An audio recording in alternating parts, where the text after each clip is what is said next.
4 महीनों के लिए हमें परमेश्वर का धन्यवाद करना ज़रूरी है। सच में परमेश्वर ही है जिसने हमें यहाँ तक लेकर आया, इस दिन तक लेकर आया। परमेश्वर का अपने हृदय से हम धन्यवाद करें। जैसे हम हमेशा कहते हैं, सुनते हैं कि हम बिन देख के उस पर विश्वास करते हैं और बिन देख के उससे हम प्रेम करते हैं। एक ऐसा हाथ, एक अनदेखा हाथ हमेशा हमारे ऊपर रहता है, जिसकी छाया में हम लोग रहते हैं, जिसके पंखों के आड़ में हम सुरक्षित हैं। संसार के लोगों में, परमेश्वर के लोगों में, जो परमेश्वर के साथ चलने वालों में, दोनों के बीच का अंतर यही है। मैं फिर से कहना चाहूँगा कि बड़ी उम्मीद है हमारे लिए, बड़ी आशा है। चाहे चारों तरफ से चाहे कुछ भी होने दें तो भी, जैसा 23 का 4 भजन संगीता में लिखा है, चाहे मैं घोर अंधकार से भरी हुई तराई में होकर चलूं तो भी पानी से नहीं डरूंगा, क्योंकि तू मेरे साथ है। क्योंकि तू मेरे साथ है, क्योंकि तू क्यों नहीं डरूंगा, क्योंकि तू मेरे साथ है।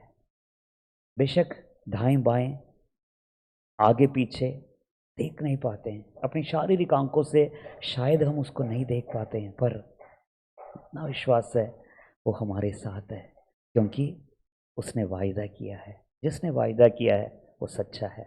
तो इसी भरोसे के साथ, विश्वास के साथ इस नए महीने को हम प्रभु के हाथ में दें। जैसे कि पिछले संडे बताया था मैंने कि किसी का भी मन इसके कारण कच्चा ना हो। तो फिर से एक बार परमेश्वर हमारे हाथ पकड़कर, दाएं हाथ पकड़कर कहता है, किसी का भी मन इसके कारण, जो भी हो रहा है उसकी वजह से कच्चा ना हो।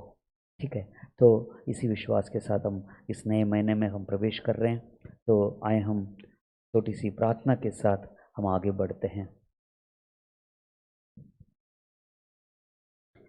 तेरी ओर मैं देखते हुए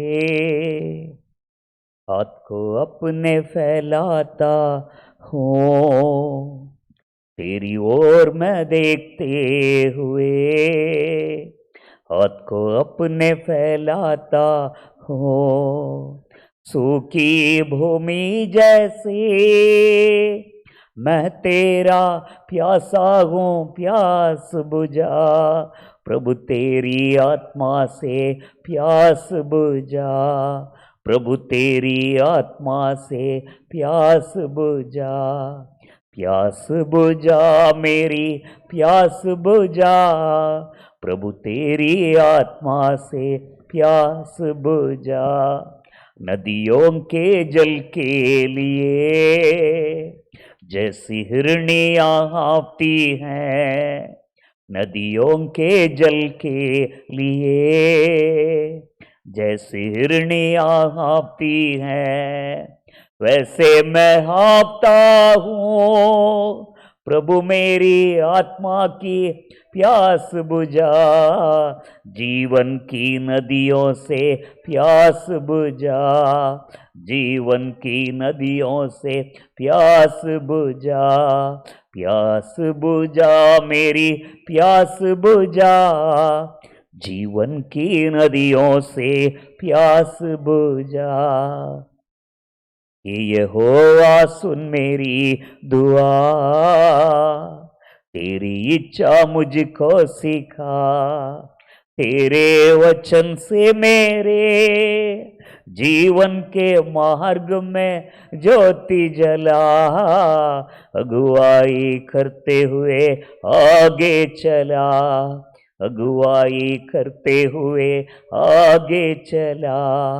मार्ग तू ही है, सत्य तू ही है, जीवन तू ही है, ज्योति तू ही है मेरा, मार्ग तू ही है, सत्य तू ही है, जीवन तू ही है, ज्योति तू ही है। धन्यवाद करते हैं प्रभु जी, तेरे पवित्र कदमों पर हम अपने आप को, अपनी आत्मा, प्राण, शरीर, जीवन को जीवित, पवित्र और परमेश्वर का भावता हुआ बलिदान के तौर से समर्पित करते हैं। एक और बार हम स्मरण करते हैं कि हम मिट्टी हैं, मनुष्य मिट्टी है और उसकी शोभा प्रभु जी फूल के समान है। धन्यवाद करते हैं प्रभु जी। इस सुबह का समय प्रभु जी एक और बार अपने को सौंपते तेरे हाथों में। खास पिछले 4 महीने के लिए धन्यवाद करते हैं प्रभु जी। जनवरी से लेकर अप्रैल तक हमें और हमारे परिवारों को संभालने के लिए धन्यवाद करते हैं। हमारे बच्चों को संभालने के लिए धन्यवाद करते हैं।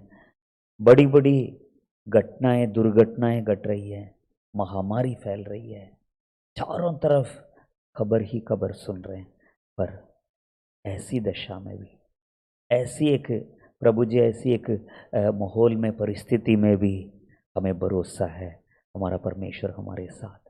4 महीनों के लिए धन्यवाद करते हैं। खास इस पहली तारीख में प्रभु जी हम अपने को तेरे हाथों में देते हैं। जानते हैं जो कुछ हम तेरे हाथ में देते हैं पूरे मन से, पूरे हृदय से, तू उसकी रखवाली करने वाला परमेश्वर है। हमारा भरोसा है हमारा अब्बा सब कुछ करेगा। इसी विश्वास के साथ हमारी आत्मा, प्राण, शरीर, जीवन को, आत्मिक जीवन, संसारिक जीवन, पारिवारिक जीवन, पवित्र जीवन, परमेश्वर के साथ हमारी संगति, हमारा रिश्ता, हमारे परिवार, हमारी सेवा, कलीसिया, हमारे शहर को, हमारे देश को प्रभु जी एक और बार तेरे हाथों में सौंपते हैं। तो सब कुछ अपने नियंत्रण में रखने वाला परमेश्वर है। धन्यवाद करते हैं प्रभु जी। खास पूरे महीने को, मई ये जो 5वां महीना है, इसको हम तेरे हाथों में देते हैं। आज 1 तारीख से लेकर 31 तारीख आखिरी दिन तक एक एक दिन को प्रभु जी तेरे हाथों में देते हैं। एक एक मिनट को, एक एक पल को प्रभु तेरे हाथों में हम सौंपते हैं। पूरे महीने तो हमें संभाल। हम नहीं जानते हैं कि आज शाम क्या होगा, कल क्या होगा, परसों क्या होगा, नहीं जानते हैं, पर एक चीज़ हम लोग भली भांति अच्छी तरह से जानते हैं कि जिसके हाथ में हमने अपने आप को दे दिया वो संभालेगा, मुझे संभालेगा, मेरे आत्मिक जीवन को संभालेगा, मेरे घर को, परिवार को, बच्चों को, मेरी सेवा को, कलीसिया को संभालेगा। इतना हम जानते हैं। बस तमाम देखी अनदेखी सारी ताकतें हम में से हर एक के विरुद्ध में, व्यक्तिगत तौर से हमारी आत्मिक जीवन, संसारिक जीवन, पारिवारिक जीवन, घर के, परिवार के, कलीसिया के, सेवा करने वालों के, चारों तरफ हमें घेरने की कोशिश करने वाले तमाम आत्माएं, गिराने की कोशिश करने वाली आत्मा, सत्यानाश करने की कोशिश करने वाली तमाम आत्माओं को यीशु नासरी के नाम से हुक्म देते, छोड़, निकल यीशु मसीह के नाम से। हमारे चारों ओर प्रभु तेरे पवित्र लहू का बाड़ा हमेशा रहे, हमेशा रहे। धन्यवाद करते हैं हमारी प्रार्थना सुनने के लिए, मांगते प्रभु यीशु मसीह के नाम से, आमीन, आमीन, आमीन। मैं परमेश्वर का धन्यवाद करता हूँ इस 1 तारीख के लिए, नए महीने के लिए फिर से एक बार। और वचन में जाने से पहले एक बात कहना चाहूँगा कि हमें बड़ी अफसोस है कि हमारे चर्च की बहन सारा बहन जो हैं हमारे बीच में नहीं रहे, प्रभु के पास चली गई। वो पहले से ही वो बीमार थे, शुगर की प्रॉब्लम बहुत थी। जैसे आप चर्च में आपने उनको देखा होगा, पीछे बैठते हैं अब्राहम भैया और सारा बहन दोनों आते हैं, तो काफ़ी परेशान थे शुगर की वजह से। फिर लास्ट में शुगर बहुत ज़्यादा बढ़ गया और 29 तारीख सुबह उनकी डेथ हो गई थी। तो मैंने व्हाट्सएप में चर्च ग्रुप में मैंने डाला था, शायद आप लोगों ने देखा होगा। मैं उनका नंबर, अब्राहम भैया का नंबर मैं भेजता हूँ। तो जो उनके घर पे नहीं पहुँच पाए, आजकल दिल्ली का माहौल बहुत ही ख़राब है, तो एटलीस्ट एक फ़ोन करके आप उनसे पूछ लीजिए और उनके लिए और उनके परिवार के लिए, बच्चों के लिए आप प्रार्थना कीजिए, ज़रूरी है। देखिए प्रभु का वचन कहता है जो खुशी मनाने वाले हैं उनके साथ खुशियाँ मनाओ, जो शोक करते हैं उनके साथ हमें शोक करना है, ज़रूरी है। कलीसिया एक देह है। मान लीजिए शरीर में एक अंग जब परेशान होता है तो पूरा शरीर परेशान हो जाता है। सर दर्द में पूरे शरीर, मूड खराब हो जाता है, कोई काम नहीं होता है, पेट में दर्द हो या पैर में दर्द हो, तो कलीसिया शरीर है, मसीह का देह है। तो एक अंग के साथ, किसी एक के साथ कोई परेशानी है तो औरों को महसूस होना बहुत ज़रूरी है। तो इस चीज़ का ज़रूर ध्यान में रखते हुए मैं फ़ोन नंबर भेजता हूँ। प्लीज़ आप उनसे, एक दूसरे को हम क्या दे सकते हैं बताइए आप? कुछ नहीं है, एक तसल्ली, एक शब्द, एक छोटी सी प्रार्थना, वो उससे उनको बहुत आश्वासन मिलता है, बहुत हिम्मत मिलती है। उनको ये लगेगा कि प्रभु तो है, पर जिस परिवार में या जिसको मैंने अपनाया, मसीह लोग मेरे अपने हैं, कलीसिया के लोग मेरे अपने हैं, तो वो लगेगा उनको ज़रूर कि मेरे साथ कोई ना कोई है, ज़रूर मेरी कलीसिया मेरे साथ है। तो प्लीज़ कीजिएगा, तो इस काम को ज़रूर करें। प्रभु आशीष दे। मैं सीधे प्रभु के वचन में मैं जाना चाहता हूँ। मेरे साथ खोलिए मत्ती रचित सुसमाचार, मत्ती रचित सुसमाचार 24वां अध्याय 6 से 8 तक। मत्ती रचित सुसमाचार उसका 24वां अध्याय 6 वचन से 8वां वचन तक। तुम लड़ाइयों और लड़ाइयों की चर्चा सुनोगे तो घबरा न जाना, क्योंकि इनका होना अवश्य है, परंतु उस समय अंत ना होगा। क्योंकि जाति पर जाति और राज्य पर राज्य चढ़ाई करेगा और जगह जगह अकाल पड़ेंगे और भूकंप होंगे। ये सब बातें पीड़ाओं का आरंभ ही है, आरंभ होंगी। जगह जगह अकाल पड़ेंगे और भूकंप होंगे। एक और उसमें लूका रचित सुसमाचार उसका 21 में और थोड़ा स्पष्ट लिखा है। लूका रचित सुसमाचार 21वां अध्याय 9 से 11। जब तुम लड़ाइयों और बलवों की चर्चा सुनो तो घबरा न जाना, क्योंकि इनका पहले होना अवश्य है, परंतु उस समय तुरंत अंत ना होगा। तब उसने उनसे कहा, जाति पर जाति और राज्य पर राज्य चढ़ाई करेगा और बड़े बड़े भूकंप होंगे और जगह जगह अकाल और महामारियां पड़ेंगी और आकाश से भयंकर बातें और बड़े बड़े चिन्ह प्रकट होंगे।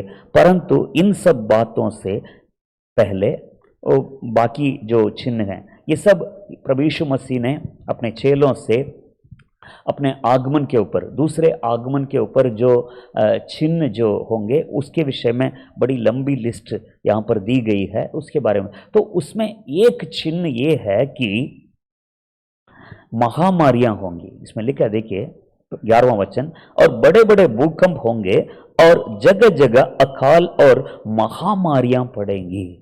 तो प्रभु यीशु मसीह के आने से पहले आने का जो चिन्ह है उनमें से कई चिन्ह हैं, उनमें से एक है महामारियां। जगह जगह अकाल पड़ेंगे और महामारियां पड़ेंगी। मैं आज इस पहली तारीख में सिर्फ एक शब्द के ऊपर कुछ कहना चाहूंगा कि घबरा न जाना।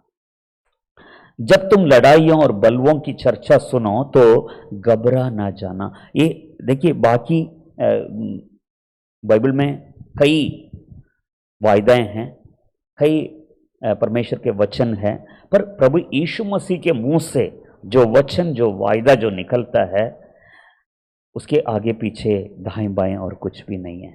उसने ये कहा, जब इन सारी चीजों को तुम देखोगे सुनोगे, घबरा ना जाना, घबरा ना जाना। मरकुस रचित सुसमाचार 13 का 7 और 8 में, मत्ती रचित सुसमाचार अभी जो पढ़ा था हमने 24 का 6, मत्ती 24 का 6, मरकुस 13 का 7 और 8 और लूका 21 9 से 11। तो सबसे पहला वचन उसने ये कहा कि इन सब बातों को जब तुम देखोगे सुनोगे, घबरा न जाना।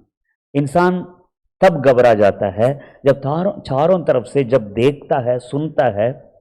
कल रात को एक वीडियो में देख रहा था कि एक जर्नलिस्ट है, साउथ का है, एक जर्नलिस्ट है, बहुत माना हुआ एक पत्रिका है, तो जर्नलिस्ट वो बोल रहा है, मेरा फ्रेंड जो है उसका फ़ोन आया कि दिल्ली से बचकर आया, पति पत्नी दोनों, चेन्नई का है वो कह रहे हैं दोनों भैया हम लोग बचकर आए क्योंकि वहाँ का माहौल ऐसा है, जगह जगह मरी है, जगह जगह लाशें दिख रही हैं, मोहल्ले में गलियों में जगह जगह देख रहे हैं, सड़क तक पहुंच गए, लाशें लाश लाशें लाश लाश।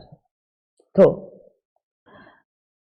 हम लोग देखते हैं, जब चारों तरफ जब देखते हैं, इंसान के अंदर एक चीज आ जाती है कि डर आ जाता है। पड़ोस में हो गया, पिछली वाली गली में हो गया, आगे हो गया, इधर हो रहा है, उधर हो रहा है, उधर हो रहा है। कल्याणपुरी की शमशान घाट में भी जगह नहीं है, सब कुछ देख रहे हैं लोग, तो अपने आप मन में उठता है, एक डर उठ जाता है, घबरा जाते हैं। पर दुनिया के लोगों में और आपके और मुझ में बहुत बड़ा अंतर होना जरूरी है, वो ये है प्रभु का वचन। प्रभु कहता है घबरा ना जाना, महामारियां पड़ेंगी। देखिए, मैं 3 चीज़ों को मैं संक्षेप में मैं आज आप लोगों के सामने में रखना चाहता हूँ।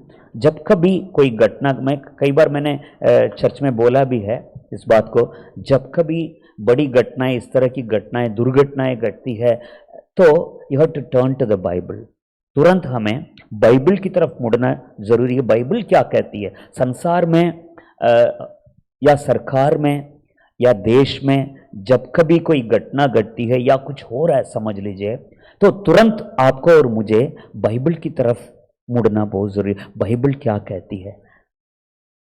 मेरी पीढ़ी में, मेरे जमाने में इस तरह की घटना घट रही, मेरे देश में इस तरह का काम हो रहा है, इस तरह की सरकार है, इस तरह की चीजें हो रही है, तो बाइबल इसके बारे में बाइबल क्या कहती है? परमेश्वर क्या कहता है? जिस युग में मैं रहता हूं, जिस समय में हम लोग रहते हैं, तो इसके विषय में परमेश्वर का वचन क्या कहता है? नंबर 1। दूसरी बात यह है कि मसीह इतिहास में, प्रभु यीशु मसीह के आने के बाद और आने से पहले भी समझ लीजिए, मसीह इतिहास में इससे पहले हमसे पहले जो जितनी सदियां गई, जितने लोग प्रभु में थे, तो उनके टाइम में क्या हुआ, तो इन दोनों को देखना, बाइबल को देखना और मसीह इतिहास को देखना बहुत जरूरी है। ठीक है, तो 3 चीजें मैं आपके सामने में रखना चाहता हूं। सबसे पहली बात, अब महामारी जब दूसरे लहर है, बोलते हैं कोरोना का जी दूसरा लहर है, ठीक है, तो सबसे पहली बात यह है कि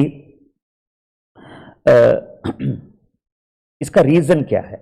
सबसे पहली बात, ये महामारियों का कारण क्या है? परमेश्वर इनको क्यों होने दे रहा है? कईयों के मन में, चाहे मसीह हो चाहे गैर मसीह हो, सबके मन में एक सवाल है कि ये क्यों है। दूसरा, ये कब तक है? ठीक है, तो बाइबल में इसका आधार है, इसका उत्तर है। सबसे पहली बात कि अंतिम दिनों में, यानी यीशु मसीह के आगमन, प्रभु यीशु मसीह के आगमन से पहले जो चिन्हें होती हैं, उनमें से एक चिन्ह है महामारी, जगह जगह अकाल, जगह जगह। तो सबसे पहली बात मैं बताना चाहता हूं कि रीजन क्या है। 3 रीजन बता रहा हूं मैं आपको, 3 रीजन है, 3 कारण है कि ऐसी महामारियां फैलने का 3 कारण है बाइबल के हिसाब से। हम लोग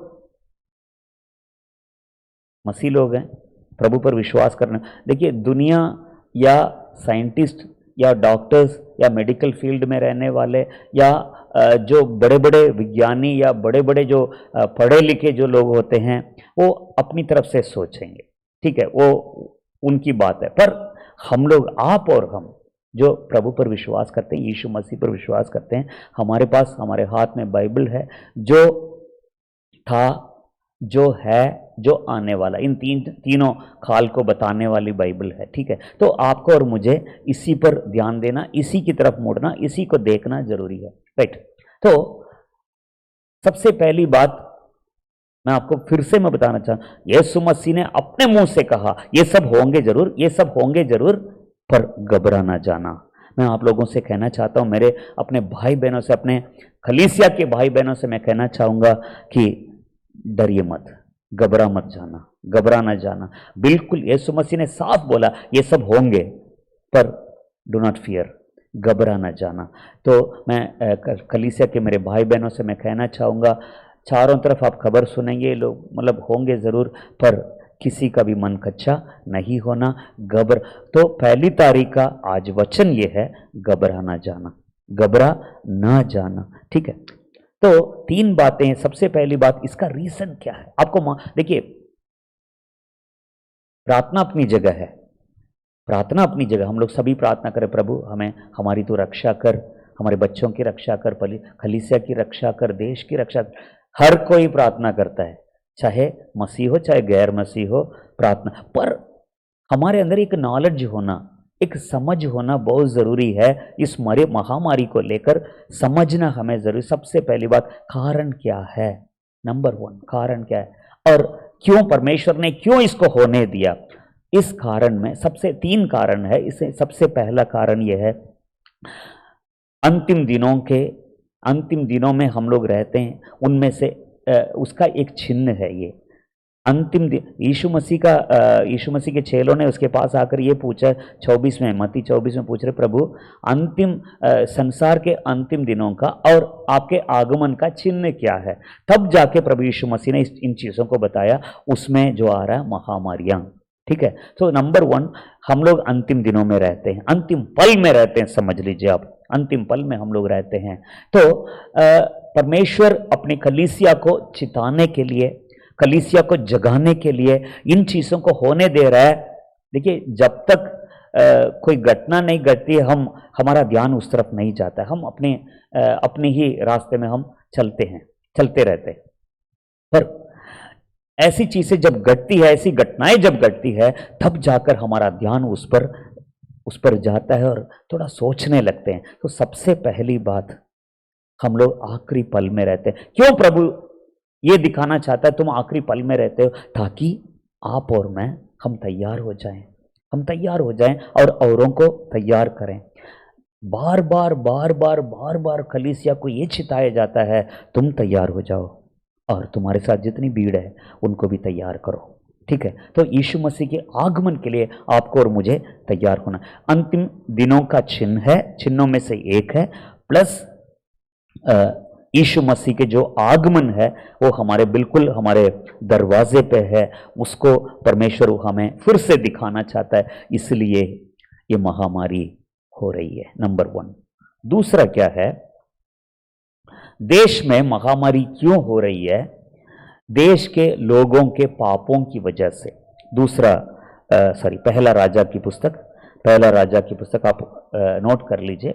पहला राजा की पुस्तक उसका 8वां अध्याय, पहला राजा की पुस्तक उसका 8वां अध्याय, उसका 37 से 40 तक। पहला राजा उसका 8वां अध्याय 37 से लेकर 40 तक। जब इस देश में अकाल या मरी या जुलस हो, या गेरुई या टिड्डियां या कीड़े लगे, या उनके शत्रु उनके देश के फाटकों में उन्हें घेर रखें, अथवा कोई विपत्ति या रोग क्यों न हो, तब यदि कोई मनुष्य या तेरी प्रजा इज़राइल अपने अपने मन का दुख जान लें और गिड़गिड़ाहट के साथ प्रार्थना करके अपने हाथ इस भवन की ओर फैलाएं, तो तू अपने स्वर्गीय निवास स्थान में से सुनकर क्षमा करना और ऐसा करना कि एक एक के मन को जानकर उसकी समस्त चाल के अनुसार उसको फल देना। तो 37 में लिखा है, जब इस देश में अकाल या मरी, तो अकाल मरी या जुलस या जो अकाल है या जो इस तरह की जो घटनाएं घटती है, देश के लोगों के पापों की वजह से। दूसरा कारण, सबसे पहला कारण, मैंने 3 कारण बता रहा हूं, महामारी का 3 कारण है। सबसे पहला कारण, अंतिम दिनों में हम लोग रहते हैं, परमेश्वर अपनी कलीसिया को जगाना चाहता है, दिखाना चाहता है। नंबर 1, यीशु मसीह का आगमन का एक चिन्ह है। दूसरे आगमन का, नंबर 1। दूसरी बात यह है कि देश में मरी अगर फैल रही है देश के लोगों के पापों के कारण। सुलेमान जब मंदिर बनाया, उसने लंबी प्रार्थना की, उसने उनमें से एक पॉइंट, उसके प्रेयर पॉइंट में से एक पॉइंट ये था कि प्रभु यदि देश में जुलस हो, यदि देश में अकाल हो या मरी हो या इस तरह की चीजें, प्रभु यदि कोई तेरी ओर हाथ फैलाता है उसके पापों को क्षमा कर। कहता है पापों को क्षमा कर। तो देश में मरी इसलिए, संसार में मरी इसलिए फैली है दुनिया के लोगों के पापों के कारण। देश के, अब आज देखिए चारों तरफ हम देखते हैं, कलीसिया को एक तरफ रखिए, देश के लोगों के पापों की वजह से परमेश्वर का क्रोध जब भड़क उठता है, इस तरह के मरी को, महामारी को परमेश्वर भेजता है ताकि लोग अपने आप को दीन करें, नम्र करें, अपने पापों से फिरें। तो दूसरा कारण ये है। एक और कारण है, इस दूसरे कारण में एक और कारण में एक घटना मैं बताना चाहूंगा। दाऊद के समय में, दाऊद जब राजा राज्य कर रहा था, दाऊद के समय में दाऊद के मन में एक बार एक बात उठी कि मैं अपने लोगों का मैं लोगों को गिनूं, उनकी गिनती करूं। तो योआब उसको मना कर रहा है, तब भी राजा था इसलिए उठाल नहीं सका उस बात को, उसकी बात को उठाल नहीं सका। तो यहाँ पर देखते हैं दूसरा शमूएल की पुस्तक में, दूसरा शमूएल उसका 24 का पहला वचन। मरी क्यों आ रही मैं बता रहा हूँ आपको। दूसरा शमूएल उसका 24 का पहला वचन। यहोवा का कोप इजराइलियों पर फिर भड़का और उसने दाऊद को उनकी हानि के लिए ये कहकर उभारा, इजराइल और यहूदा की गिनती ले। तो ये परमेश्वर की नज़र में सही नहीं, क्योंकि वो कहता है, योआब कहता है परमेश्वर और 100 गुना 1000 गुना प्रभु अपने लोगों को आशीष दे, क्यों इस काम को पूरा नहीं है, उसने माना नहीं है। तो गिनती करने के लिए तो हुआ क्या कि 11 से 15 सॉरी हाँ 11 से, इसी का 11 से 15 तक। सवेरे जब दाऊद उठा तब यहोवा का ये वचन गाद नामक नबी के पास, जो दाऊद का दर्शी था, पहुंचा। जाकर दाऊद से कहे, यहोवा यों कहता है कि मैं तुझको 3 विपत्तियां दिखाता हूं, उनमें से एक को चुन ले कि मैं उसे तुझ पर डालूं। अतः गाद ने दाऊद के पास जाकर इसका समाचार दिया और उससे पूछा, क्या तेरे देश में 7 वर्ष का अकाल पड़े या 3 महीने तक तेरे शत्रु तेरा पीछा करते रहें और तू उनसे भागता रहे, या तेरे देश में 3 दिन तक मरी फैलती रहे। अब सोच विचार कर कि मैं अपने भेजने वाले को क्या उत्तर दूं। दाऊद ने गाद से कहा, मैं बड़े संकट में हूं, हम यहोवा के हाथ में पड़े, क्योंकि उसकी दया बड़ी है, क्योंकि मनुष्य के हाथ में मैं ना पड़ूंगा। तो आपको मालूम है हुआ क्या, 3 दिन की मरी, कितने लोग मारे गए। देखिए, तब यहोवा इजराइलियों में सवेरे से लेकर सवेरे से ले ठहराए हुए समय तक, सवेरे से ले ठहराए हुए समय तक मरी फैलाए रहा, और दान से लेकर बेरशबा तक रहने वाली प्रजा में से 70,000 पुरुष मर गए। किसकी वजह से? देखिए, जब कोई राजा, जब कोई परमेश्वर का जो लीडर जो होता है, या परमेश्वर जिस जिम्मेदारी में, जिसको जिम्मेदारी में रखा है, जब जानकर या मतलब जब इस तरह से गलती करता है तो परमेश्वर का क्रोध जो है, क्योंकि बड़ी जिम्मेदारी है उनकी, बड़ी जिम्मेदारी है। तो परमेश्वर का मैं ये कहना चाहूंगा कि मरी क्यों आती है? मसीह लोगों की गलती की वजह से, विश्वासी लोगों की गलती की वजह से, अगुओं की गलती की वजह से भी परमेश्वर होने देता है। बाइबल में यही लिखा है। तो दूसरा कारण ये है। तीसरा क्या है? सबसे पहला अंतिम दिनों का चिन्ह है, नंबर 1। दूसरा देश में मरी पापों के कारण। और जो परमेश्वर पर विश्वास करते हैं, जो जिम्मेदारी जिनके हाथ में है, जब वो गलती करते हैं तब जाके भी होता है। तीसरा जो है कलीसिया में, बाइबल में जब देखते हैं इजरायलियों के टाइम में, मूसा के समय में देखते हैं कि गिनती की पुस्तक 25वां अध्याय, गिनती की पुस्तक उसका 25, गिनती की पुस्तक उसका 25वां अध्याय, यहां पर हम देखते हैं जब अशुद्धता, अपवित्रता जब अपने लोगों में परमेश्वर जब देखता है तो मरी को भेजता है।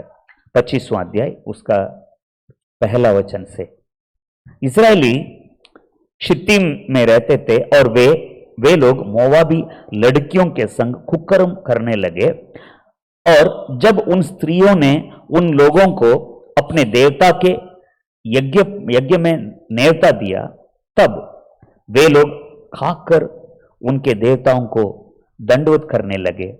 यूं इजरायली बालपोर देवता को पूजने लगे, तब यहोवा का क्रोध इजराइल पर भड़क उठा। आपको मालूम होगा मोवाबियों के साथ, मोवाबिन स्त्रियों के साथ, लड़कियों के साथ पाप करने लगे, तो उसमें वहां पर मरी फैली, वहां पर काफी लोग मरे।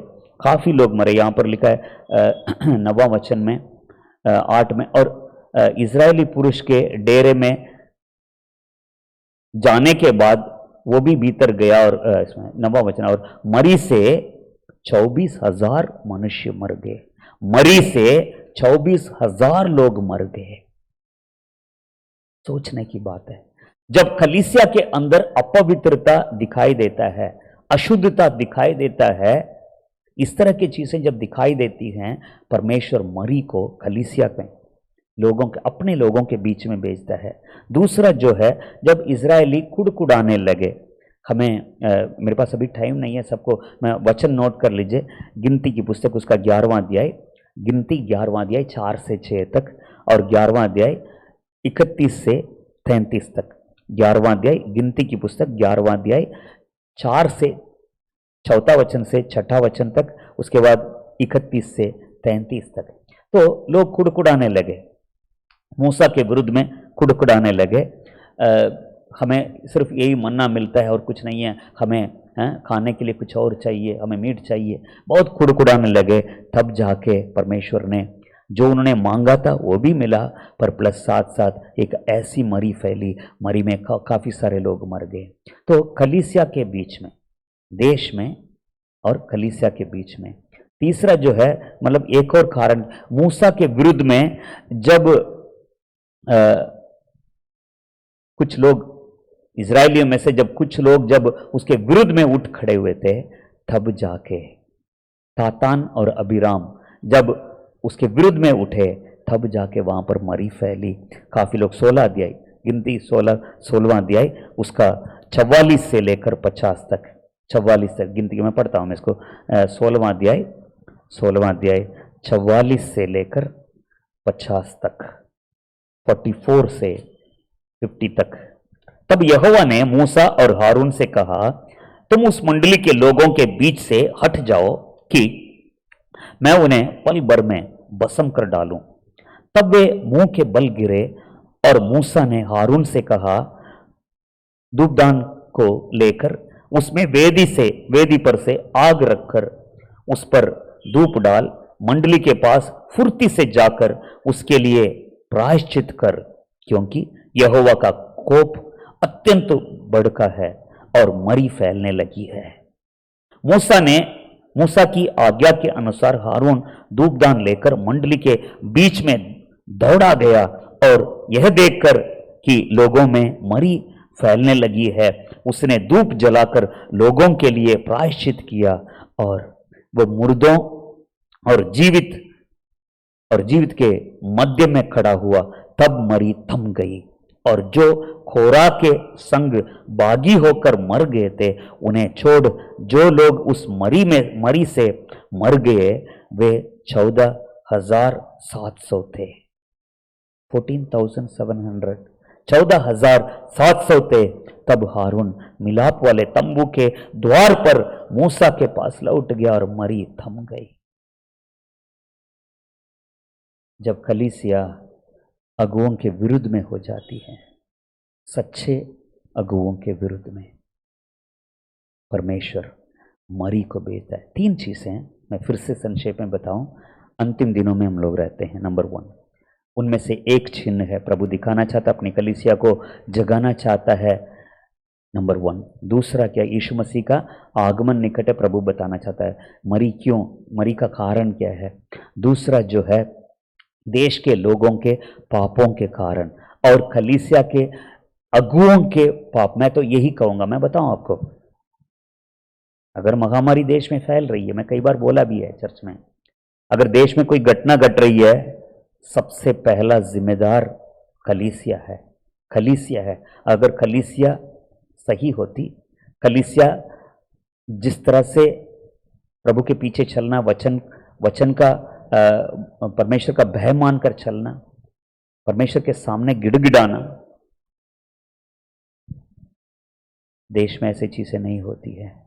अगर हमारे देश में ऐसी महामारी फैल रही है, ऐसी बड़ी बड़ी घटना घट रही है, मैं खुल के बोलूंगा, इसका कारण, सबसे पहला कारण कलीसिया और कलीसिया के अगुवे और कलीसिया के विश्वासी लोग। अगर हम सही रहते तो ऐसा नहीं होता। तो दूसरा कारण ये है, देश में, एक तो देश के लोगों के पाप, मूर्ति पूजा से लेकर, विचार से लेकर, भ्रष्टाचार से लेकर, कई सारी, मतलब ऊपर से नीचे तक देश में पूरा जो है एक ऐसी चीज़ फैली हुई है। देश में न्याय नहीं है, न्यायालय में न्याय नहीं है। तो देश के लोगों के पापों की वजह से भी मरी है। और तीसरा जो कारण है, कलीसिया के अंदर। क्यों कलीसिया में? क्योंकि पवित्रता नहीं है। पवित्रता ना होने की वजह से और जो परमेश्वर के विरुद्ध में लोग जब कुड़कुड़ाते हैं तब जाके होता है। और अगुओं के विरुद्ध में जब लोग विरुद्ध बात करते हैं, कुड़कुड़ाते हैं या कुछ कहते हैं, तब जाके परमेश्वर का कोप उठता है। बाइबल में ये दिखते हैं। ठीक है, नंबर 1 जो है, रीजन क्या है। चलिए, दूसरी बात ये है कि मरी को रोकने के लिए क्या किया जाए। ठीक है, मरी आ गई, परमेश्वर का क्रोध है या जो भी है समझ लीजिए, पर इस मरी को, महामारी को रोकना है। 3 बातें मैं बताऊं इसमें, रोकने के लिए हमारे पास क्या है। सबसे पहली बात जो हम वचन हम जानते हैं, दूसरा इतिहास की पुस्तक 7 का 14, दूसरा इतिहास उसका 7वां अध्याय 14 वचन। तब यदि मेरी प्रजा के लोग जो मेरे कहलाते हैं दीन होकर प्रार्थना करें और मेरे दर्शन के खोजी होकर अपनी बुरी चाल से फिरें, तो मैं स्वर्ग में से सुनकर उनका पाप क्षमा करूंगा और उनके देश को ज्यों का त्यों कर दूंगा। फिर से एक बार पढ़ूं। तब यदि मेरी प्रजा के लोग जो मेरे कहलाते हैं दीन होकर प्रार्थना करें और मेरे दर्शन के खोजी होकर अपनी बुरी चाल से फिरें, तो मैं स्वर्ग में से सुनकर उनका पाप क्षमा करूंगा और उनके देश को ज्यों का त्यों कर दूंगा।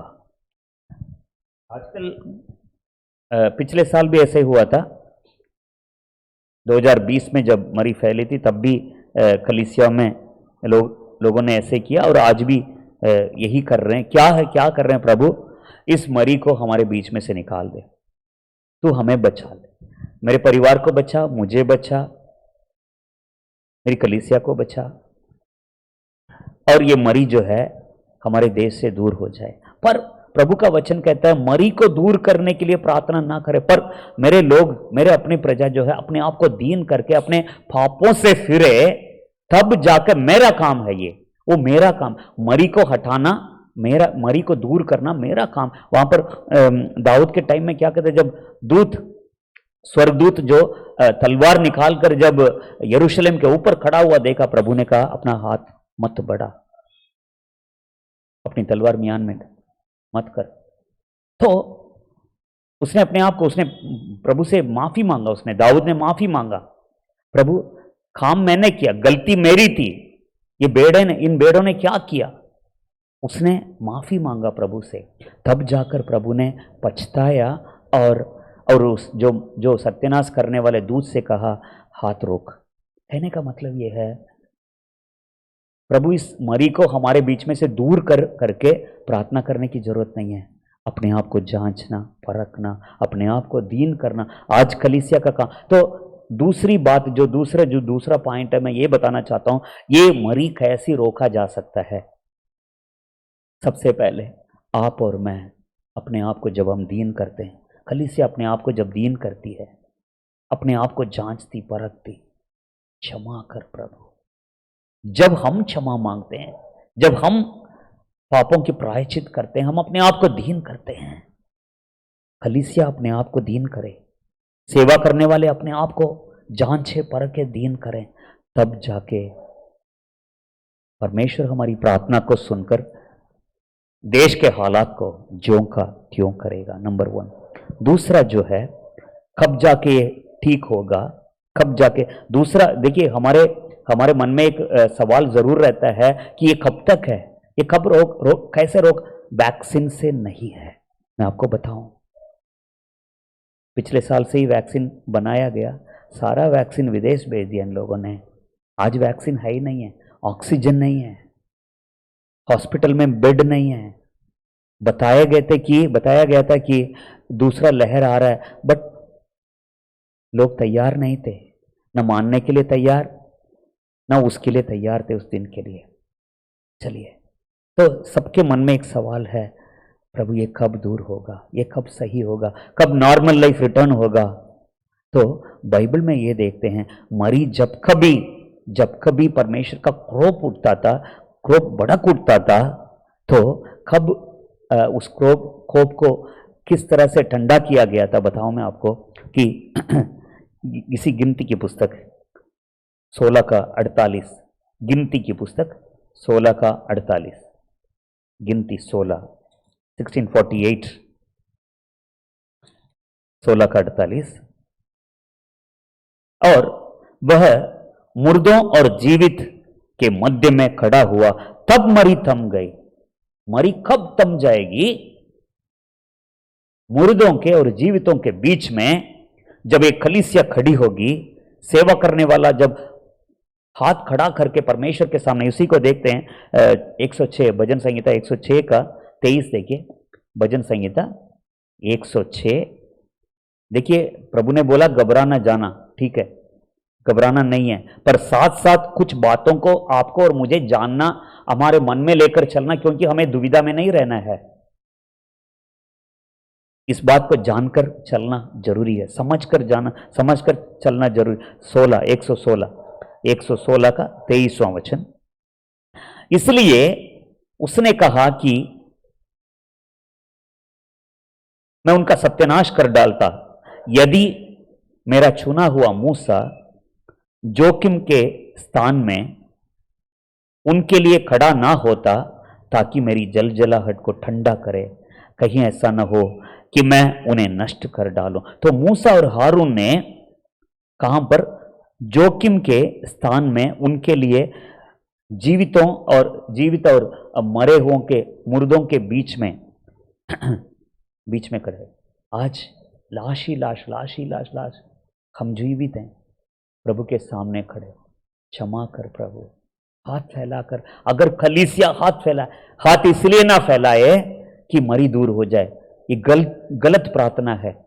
मरी को दूर करने के लिए प्रार्थना ना करे कलीसिया, बल्कि देश के पाप की क्षमा मांगते हुए, कलीसिया के पापों के लिए क्षमा मांगते हुए परमेश्वर के सामने जब गिड़गिड़ाएगी, मरी थम जाएगी। लिखा है, तब जाके 16 का गिनती 16 उस वचन को फिर से एक बार मैं पढ़ूं। मरी कब थम जाएगी? प्रभु का वचन साफ कहता है 16 का 48, मूसा की आज्ञा के अनुसार 47, मूसा की आज्ञा के अनुसार हारून धूपदान लेकर मंडली के बीच में दौड़ा गया, और यह देखकर कि लोगों में मरी फैलने लगी है, उसने धूप जलाकर लोगों के लिए प्रायश्चित किया, और वह मुर्दों और जीवित के मध्य में खड़ा हुआ, तब मरी थम गई। प्रभु के सामने खड़े हो। तीसरी जो बात है, कब मरी थम जाएगी आपको बताऊं, दूसरा शमूएल वहां पर क्या नाम है उसका, दाऊद ने यही काम किया था। दूसरा शमूएल उसका 26वां अध्याय, दूसरा शमूएल खोलिए जरा, दूसरा शमूएल की पुस्तक उसका 26वां अध्याय, दूसरा शमूएल उसका, हाँ 18वां वचन, दूसरा शमूएल उसका 24 का 18। प्रभु कहता है वहां पर गात जो नबी था उसके द्वारा कह रहा है मेरे लिए एक यहां पर स्थान में एक वेदी बनाया जाए। 18वां वचन को, ठीक है। उसी दिन गाद ने दाऊद के पास आकर उससे कहा, जाकर अरौना यबूसी के खलिहान में यहोवा की एक वेदी बनवा। अतः दाऊद यहोवा की आज्ञा के अनुसार गाद का ये वचन मानकर वहां गया, एक वेदी बना। तीसरी, मरी कब थम जाएगी, प्रभु के सामने वेदी बना। वेदी किसको दर्शाती है? समर्पण को, अपने आप को समर्पण करते हुए, अपने आप को मारते हुए, प्रभु मैं कुछ नहीं हूं। वहां पर जब मरी फैली थी दाऊद की गलती की वजह से, प्रभु ने बोला कि एक वेदी बनवा। आपको मालूम है बाद में उसी जगह पर सुलेमान ने परमेश्वर के लिए भवन बनाया। तो तीसरी जो बात है, जो मरी कब थमेगी, ये सब ये जो हम जिस माहौल में हम लोग हैं, ये सब कब दूर होगा? परमेश्वर के लिए वेदी बनाए, परमेश्वर के सामने अपने आप को नम्र करें, दीन करें, अपने आप को बिल्कुल खत्म करके समर्पण जब करेगी कलीसिया, तब मरी थम जाएगी। तीसरा, सबसे पहली बात कारण बताया, कारण, मरी का कारण, और मरी किस तरह से कब थम जाएगी ये बताया। तीसरा जो है, परमेश्वर किस किस को बचाता है। मेन बात है, मैं बता रहा हूं आपको, ध्यान से सुनिए और इस बात को अपने अंदर रखिए। ऐसी परिस्थिति में, ऐसे माहौल में परमेश्वर किस किस को बचाता है। देखिए, जो भजन संगीता 91 हम लोग, हमारा बहुत फेवरेट भजन संगीता है, कई लोग बिना देख के उसको बताते हैं बच्चे भी।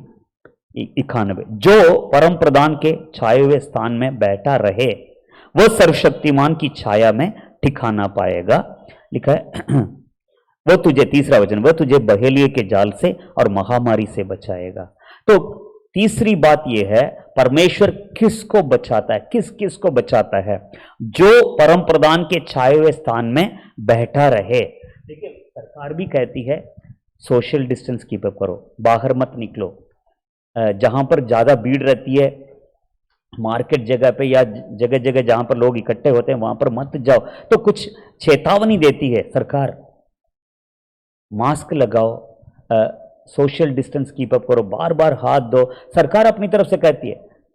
तो जो इसको पालन करता है, इन नियमों को जो पालन करता है, वो ही बचाया जाएगा। तो यहां पर लिखा है, जो परमेश्वर के छाए हुए स्थान पर, जो परम प्रधान के छाए हुए स्थान में बैठा रहे वह सर्वशक्तिमान की छाया में। कई बार इस वचन को मैंने बोला, जो बैठा रहेगा, जो उसके अंदर रहेगा, वही बचाया जाएगा प्रभु में। तो आपको मालूम होगा, मैं कुछ घटनाओं को, मैं कुछ उदाहरण को मैं बताऊं आपको। नील नदी में सारे लड़कों को, इजराइल के सारे लड़कों को, यहूदा के लड़कों को क्या कर रहा है? फिकवा रहा है राजा फिरौन। तो उनमें से भी एक बच्चा बचाया गया, मूसा। तो चारों तरफ मरी फैले, चारों तरफ। तो जिसके द्वारा परमेश्वर कुछ करना चाहता है आगे चलकर, भविष्य में जिस व्यक्ति के द्वारा परमेश्वर कुछ करना चाहता है, कुछ महान कार्य करना चाहता है, उसको बचाता है प्रभु, उसको परमेश्वर जरूर बचा के रखता है। काफी सारे बच्चे मर रहे हैं। अब देखिए, यीशु मसीह के टाइम में भी, यीशु मसीह जब बालक जन्म हुआ, राजा हेरोदेस ने सारे 2 साल के यरूशलेम और यरूशलेम के बेतलहम और बेतलहम के चारों ओर के क्षेत्र के सारे 2 साल के नीचे के सारे बच्चों को उसने तलवार से मरवाया, पर एक यीशु मसीह बालक बचाया गया। तो जो परमेश्वर के हाथ के नीचे है वो बचाया जाता है, जो प्रभु में रहता है। ठीक, नूह के टाइम में पहला पत्रस उसका 3:20, पहला पत्रस, बस 5 मिनट और दें मुझे। पहला पत्रस की पुस्तक उसका 3रा अध्याय 20वां वचन, 3:20, जिन्होंने उसे बीते समय में आज्ञा ना मानी, जब परमेश्वर नूह के दिनों में धीरज धरकर ठहरा रहा और वह जब वह जहाज बन रहा था, जिसमें बैठकर थोड़े लोग अर्थात 8 प्राणी पानी के द्वारा बच गए। मात्र, मेरी बाइबल कहती है ओनली 8 पीपल वर सेव्ड, मात्र 8 लोग बचाए गए, मात्र 8 लोग बचे, मात्र, वो शब्द वहां पर है, मात्र 8 लोग बचाए। तो दुनिया डूब रही है पर 8 लोग जो परमेश्वर की आज्ञा मानने वाले हैं, आज्ञा पर चलने वाले हैं, बचाए गए। याद रखिए। और मिस्र में सारे लोग मर रहे हैं, 10 बड़ी बड़ी विपत्तियां पड़ी और इजरायली बचाए गए। मरी फैल रही है, पहलौठे बच्चे मर रहे हैं और सत्यानाश करने वाला दूत गली गली में जा रहा है, और जिस घर के चौखट पर मेमने का लहू पाया गया वहां पर दिखाई दिया, छोड़ जो उसके अंदर। देखिए कलीसिया है, लोग विश्वास में हैं, कलीसिया में रहना, जुड़े रहना और प्रभु में रहना अलग बात होती है। कलीसिया का सदस्य बन के रहने में और बराबर चर्च आने जाने में, या कभी आना कभी नहीं, कभी आना कभी नहीं आना, मतलब मसीह में रहना ना, मतलब मसीह में और दुनिया में, तो इस तरह के जो जीवन जीने वाले उनके लिए मैं नहीं बोल रहा हूं, पर मसीह में, प्रभु में, इफिसियों में अगर पढ़ते हैं, मसीह में, प्रभु में, परमेश्वर में, वो अलग बात होती है, वो अलग बात होती है। तो मेरी बातों को समझने वाले समझ जाएंगे। तो प्रभु उन्हें बचाता है। जब फिरौन के टाइम में मिस्र में जब मरी फैली थी, मूसा कहता है, कल सुबह ओले पड़ेंगे, लिखा है इवन की मिस्रियों में भी जो यहोवा का भय मानता था, अपने गुलामों को या अपने दास दासियों को, अपने जो नौकर नौकरानियों को अंदर कर दिया, इवन कि अपने भेड़ बकरियों को भी घर के अंदर कर दिया। जिसने परमेश्वर की बात पर विश्वास नहीं की, बाहर छोड़ दिया, अगले दिन सारे मर गए। तो जो प्रभु में हैं, जो परम प्रधान की छाया हुए स्थान में हैं, जो परमेश्वर के पंखों के आड़ में हैं, मेरी बातों को समझ जाएंगे आप लोग। कलीसिया का सदस्य बन के रहना या बपतिस्मा लिए हुए ऐसे ही आना जाना करना अलग बात होती है, और परमेश्वर के अंदर प्रभु में रहना अलग बात होती है। तो प्रभु उनको बचाता है। एक और उदाहरण दूं, राहाब के साथ क्या हुआ बताइए आप। यरीहो की शहरपनाह गिर रही है और उसके सारे लोग मर गए। उस शहरपनाह में जितने भी लोग रहते थे सारे लोग मर, सिर्फ एक परिवार बचाया गया, राहाब। क्यों? परमेश्वर ने उसको बचाया। विश्वास के साथ, विश्वास के द्वारा, विश्वास से राहाब ने क्या काम किया। वो जो लाल डोरा जो है उसने क्या है, वो किसको दर्शाता है? उद्धार को दर्शाता है, यीशु के लहू को दर्शाता है।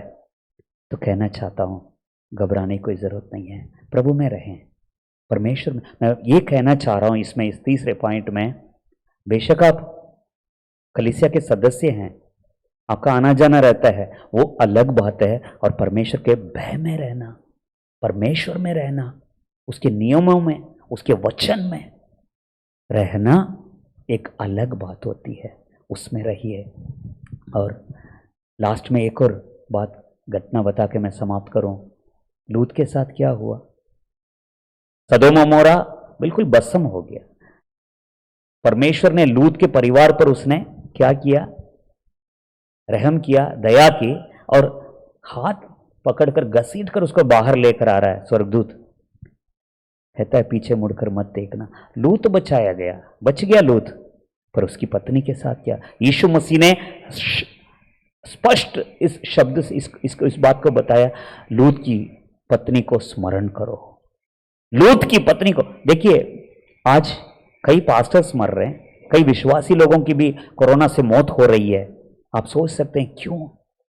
मैं इसका ये नहीं बता सकता हूं कि इसी की वजह से इन्होंने ऐसा किया होगा, नहीं है, नहीं है, नहीं है। परमेश्वर जानता है कौन कैसा है, क्या है। हम किसी का न्याय करने वाले नहीं, पर बाइबल कहती है जीवन की लास्ट क्षण में, अरे प्रभु तेरे परिवार पर इतना दया किया, इतना दया किया, तुम्हें और तुम्हारे परिवार को बचाना चाहता है, तब भी उसकी बीवी पीछे मुड़कर क्यों। ऐसे ही होता है, ऐसे ही होता है, ऐसे ही होता है। ध्यान रखिए, समझने वाले समझ जाएंगे। आप हम अपने परिवारों के लिए प्रार्थना करते हैं। तो एक वचन में लास्ट में मैं आपको दिखाना चाहता हूं, दूसरा तिमोती की पुस्तक, दूसरा अध्याय 19वां वचन। दूसरा तिमोती दूसरा अध्याय, दूसरा अध्याय। Thank you Lord. दूसरा अध्याय 19वां वचन। तो भी परमेश्वर की पक्की नींव बनी रहती है और उस पर यह छाप लगी है, प्रभु अपनों को पहचानता है और जो कोई प्रभु का नाम लेता है वो अधर्म से बचा रहे। दो बात है इसमें। सबसे पहली बात कि परमेश्वर, इस बात पर छाप है, देखिए, तो भी परमेश्वर की पक्की नींव बनी रहती है और उस पर यह छाप लगी है। ये छाप क्या है, मोहर क्या है? प्रभु अपनों को पहचानता है। सबसे पहले परमेश्वर अब उसके अपनों को पहचानता है, जानता है कौन क्या, कौन कैसा है, कौन मेरा है, कौन मेरे नाम लेकर भी मेरा नहीं है, सब कुछ जानता है। तो परमेश्वर अपनों को पहचानता है और जो कोई प्रभु का नाम लेता है वो अधर्म से बचा रहे। अगर तो परमेश्वर का नाम लेता है, यीशु का नाम लेता है, वायदा वचन ये है, आज्ञा ये है, अधर्म से बचा, अपने आप को बचा ले, अधर्म से बच के रहे। परमेश्वर उनको जानता है, अपनों को जानता है, पहचानता है, और जो कोई उसका यीशु मसीह का नाम लेता है, प्रभु का नाम लेता है, वो अधर्म से बचा रहे। प्रभु की ओर हम देखें। आज 1 तारीख है। वायदा ये है, इन चीजों को तुम देखोगे, सुनोगे, घबरा ना जाना। बार बार प्रभु कहता है, हाथ पकड़कर कहता है, घबरा ना जाओ, डरो मत। चारों तरफ फैल रही है, सावधानी जताओ, डरो मत। नंबर 1, आज इस महीने के लिए जो वायदा है, ये सिर्फ महीने के लिए नहीं, हमेशा के लिए। फिर भी मौके को देखकर, या जिस समय में हम लोग रहते हैं, समय के अनुसार परमेश्वर हमसे बात करता है और हाथ पकड़ के वायदा करता है, हिम्मत देता है, हियाव देता है, आश्वासन देता है। घबराना मत, घबरा ना जाना। इन चीजों को देखोगे, सुनोगे, घबरा ना जाना। पर 3 चीजों को कलीसिया जानना जरूरी है। क्यों परमेश्वर इस मरी को, क्यों, किस वजह से, क्या कारण है? मैंने बताया था क्या कारण है, परमेश्वर ने क्यों भेजा है, क्यों है। सबसे पहली बात, अंतिम दिनों में हम लोग रहते हैं। परमेश्वर अंतिम दिनों में हम लोग रहते हैं, इसको परमेश्वर याद दिलाना चाहता है कलीसिया को। परमेश्वर के आगमन, यीशु मसीह के आगमन निकट है। दूसरा जो है, देश के पापों के कारण और कलीसिया के जिसके ऊपर जिम्मेदारी है, वो भी अपनी जिम्मेदारी को भूल जाता है। कलीसिया जब जिम्मेदारी को भूल जाती है, सिर्फ अगुओं के कारण ही नहीं है, कलीसिया माने अगुआ और विश्वासी दोनों के कारण। तो कलीसिया जब अपनी जिम्मेदारी को भूल जाती है, अपने मनमर्जी करने लग जाती है, तब परमेश्वर का क्रोध उस पर होता है। तीसरा जो है, कलीसिया के लोग जब खुड़खुड़ाते हैं, अपवित्रता या अशुद्धता जब दिखाई देता है, और लोग जो सच्चे अगुओं के विरुद्ध में जब खड़े होते हैं, तब मरी आती है। राइट, तो ये मरी कब थम जाएगी प्रभु? किस किस कारण से, मतलब किस क्या करने पर यह मरी थम? तो सबसे पहली बात, मेरे अपने जो लोग हैं, जब दीन होकर मेरी खोज मेरे दर्शन की खोज ही रहें, तब जाके मैं करूँगा। अपने पापों से मन फिराए, तब जाके मैं करूँगा।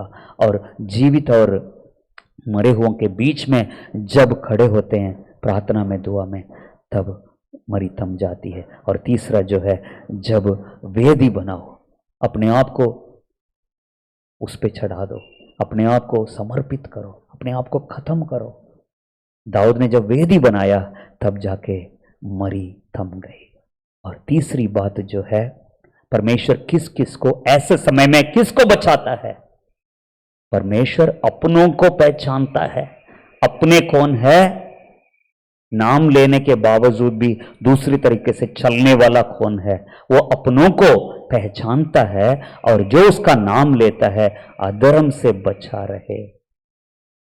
जो परम प्रधान की छाया में बना रहेगा, बैठा रहेगा, सर्वशक्तिमान की छाया में टिका ना पाएगा, महामारी से बचाएगा। याद रखिए, प्रभु में रहें, परमेश्वर के बह में रहें, सावधानी से रहें। परमेश्वर हमें और हमारे परिवार को बचाए। हमें प्रार्थना करें। मैम है, प्रार्थना करेंगे। यीशु, करो प्रार्थना। Thank you Lord. यीशु, तेरा धन्यवाद, तेरा धन्यवाद। चलिए 2 मिनट अपने आंखें बंद करें। स्वर्गीय पिता, हम आपका धन्यवाद करते हैं प्रभु यीशु मसीह के नाम से, आपके पवित्र चरणों में फिर से एक बार हम आते हैं। प्रभु जी, इन बातों को लेकर, सारी चीज़ों को आपने हमें बताया। परमेश्वर का भय मानने वाला इस तरह से आशीष पाएगा। दया कर। एक और बार हम अपने को जांचते हैं, फिर से एक बार इस पहली तारीख में अपने आप को जांचते हैं। आज चर्च बंद है, हर जगह बंद है प्रभु जी, लॉकडाउन है।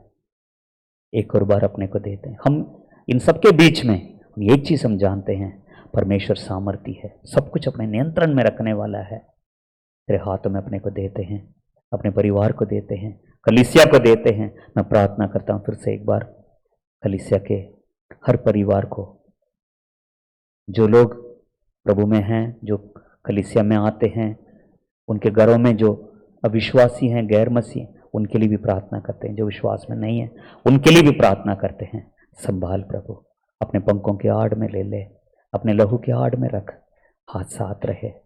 खासकर दिल्ली के लिए मैं प्रार्थना करता हूँ, चारों तरफ के लोगों के लिए प्रार्थना करते हैं, हमारे गली मोहल्ले के लोगों के लिए प्रार्थना करते हैं, हमारे मुख्यमंत्री जी के लिए प्रार्थना करते हैं, दिल्ली सरकार के लिए प्रार्थना करते हैं प्रभु जी, अस्पतालों के लिए प्रार्थना करते हैं, भिन्न भिन्न विभाग के लिए, मिनिस्ट्रीज के लिए, खास हेल्थ डिपार्टमेंट के लिए प्रार्थना करते हैं, वॉलंटियर्स के लिए प्रार्थना करते हैं।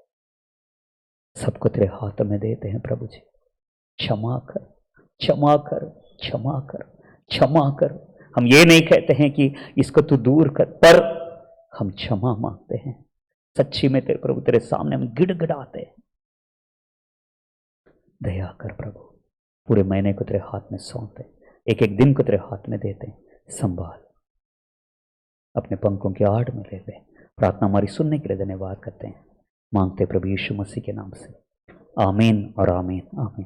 फिर से एक बार याद दिलाऊं, घबरा ना जाना। जितने भी इस वचन को सुनते हैं, हमारे कलीसिया के मेरे भाई बहनों को मैं बताना चाहता हूँ, बच्चों से लेकर बड़े तक, घबरा ना जाना। और हम लोग यहाँ से आप लोग के लिए प्रार्थना करते हैं। कल रात को भी एक मैसेज मैंने वॉइस मैसेज डाला था, उसमें ये मैंने बताया कि बेशक हम शरीर से एक दूसरे से दूर हैं, पर याद रखिए परमेश्वर आपके साथ है 24 घंटे, प्लस हम लोग प्रार्थना में आपके साथ हैं, आप अकेले नहीं हैं। ऐसे समय में मैं मेरे विश्वासी भाई बहनों से कहना चाहूँगा कि आप अकेले नहीं हैं, प्रभु हैं आपके साथ और हम आपके साथ हैं। जितना हो सकता है हमारे हमसे जितना हो सकता है प्रार्थना के द्वारा, आत्मिक बातों के द्वारा जितना हमसे हो सकता है, हम पूरे अपनी जिम्मेदारी निभाएंगे। हम आपके साथ हैं। तो किसी के साथ भी कोई परेशानी है, कोई बीमार है या कोई भी बात हो, आप मुझे फ़ोन कर सकते हैं, मैम को फ़ोन कर सकते हैं, भाई विजय हैं उनको फ़ोन कर सकते हैं। खास विजय भाई के लिए भी प्रार्थना कीजिएगा और उनके लिए और रीना के लिए प्रार्थना कीजिए। दोनों बीमार थे, तो धीरे धीरे वो भी ठीक हो रहे हैं, तो उनके लिए भी प्रार्थना कीजिए। कितने समय वो आपके पास आते थे, बार बार जब कभी आप बुलाते थे उनके आपके पास आते थे। उनके लिए भी प्रार्थना करना हमारी जिम्मेदारी है। प्लीज़ दोनों के लिए प्रार्थना कीजिए और उनके लिए एक दूसरे के लिए प्रार्थना कीजिए। प्रभु आपको आशीष दे। सबको जय मसीह की। God bless you, God bless you, God bless you. जय मसीह की सबको।